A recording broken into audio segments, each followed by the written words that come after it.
We are back with another segment of 40 years ago in the life of Jim Cornette and the transition of Mid-South Wrestling. And Brian, we last left off, we were just about to start February, and February the 1st was a Wednesday, and that meant we were back in Shreveport, not only for our regular morning interview session from 9 a.m. to 3 p.m., where we did all the local promos, but a TV taping that night of two different Mid-South television programs that would air around the territory for the next several weeks. And we're right in the middle of the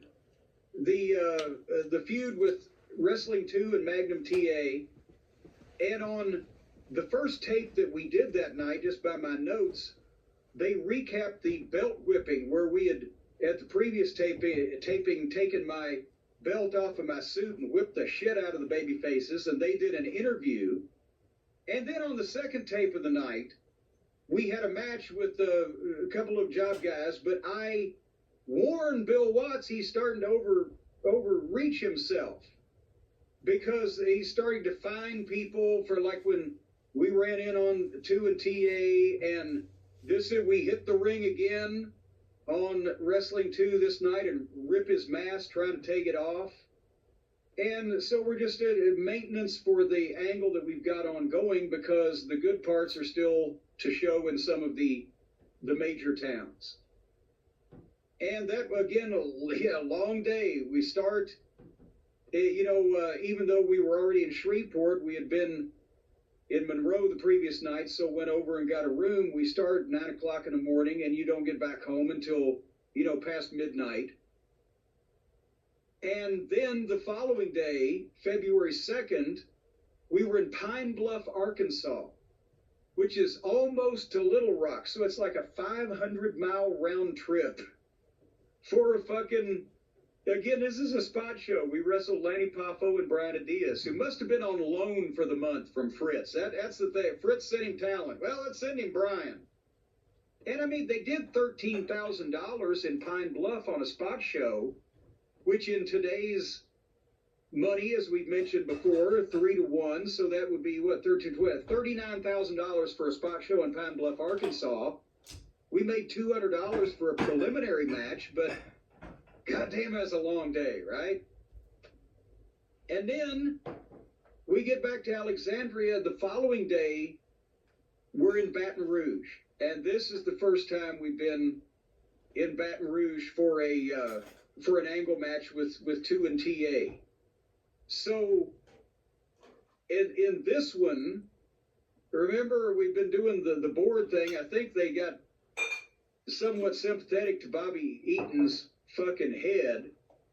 And when Magnum's doing his comeback, he gives Dennis a belly to belly, which was his finish back even then. But the referee is trying to put Wrestling 2 out of the ring, and I give Bobby the powder, and he fucking throws it in TA's eyes.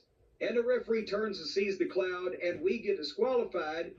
But then Magnum is blind, and we get two down, and we leave him laying in the ring.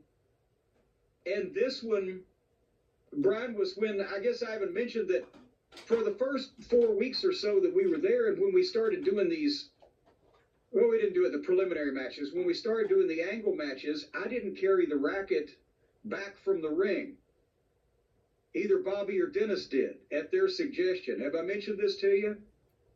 I remember you saying that Dennis used to hold the racket sometimes, and then I think you said he was afraid he was going to kill somebody, so he gave it to you or Bobby. He gave it to Bobby. Then, this was the night that I got back possession of it.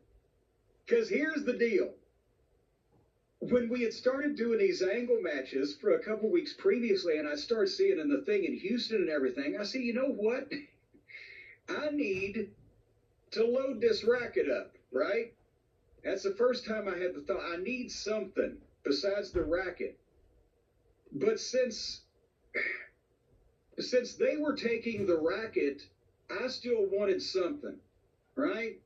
So I had gone, and you could get this, I don't know how easily you can get it these days, but remember, every woman used to have a fucking spray thing of mace in her purse, right? Pepper spray. Right. Well, I got me, if one of the boys, and the reason why Dennis had said, on the way back from the ring, the deal was Dennis would go in front, he'd have the racket, so he's got a weapon. He wanted me to stay behind him and keep my hands on his shoulders so he could know I was there without having to turn his head and look for me.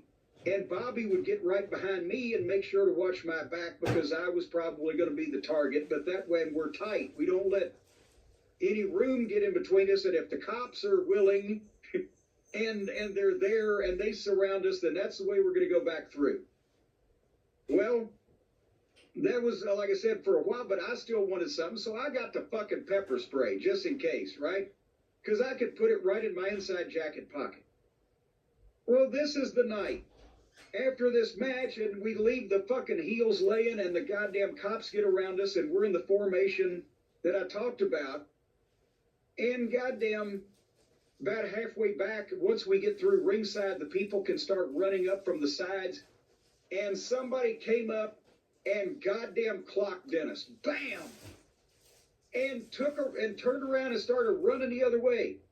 Well, Buddy Landell was watching because he was riding with us. He was watching from the entryway and trying to see what was going to happen to see if we need any help. And when he saw that, he took off running for the guy. So it was like he was going to intersect him. He had the fan had punched Dennis and turned around and was running one way. Buddy was running in the other direction from the entranceway to tackle him. And Dennis took off running for the guy the same way, so they fucking got to him at the same time. Buddy was broken field running through all these people on the floor, tackled the guy, and spun him around with his arms behind his back like he was going to hold him for the cops. And Dennis got there and fucking crowned him with the tennis racket. And what I'd done to the tennis racket was I had taped a large dog's choker chain around the outside edge of it, and I had taken 10 snips, and I had cut a metal, like a cookie sheet, in the shape of a tennis racket and pushed it in and put the cover over it and duct taped that all together. So it not only had some heft to it, but it would sting if you hit it sideways, right? Because I would hit the guys flat, but you'd hit a mark sideways. Well, what Dennis did was he hit this guy flat over the head with it, but so hard that when he drew it back, it looked like a goddamn kitchen cooking pot. It had bent in the shape of this guy's head. And so when we got back, oh, and by the way, that's when I lost my goddamn pepper spray also.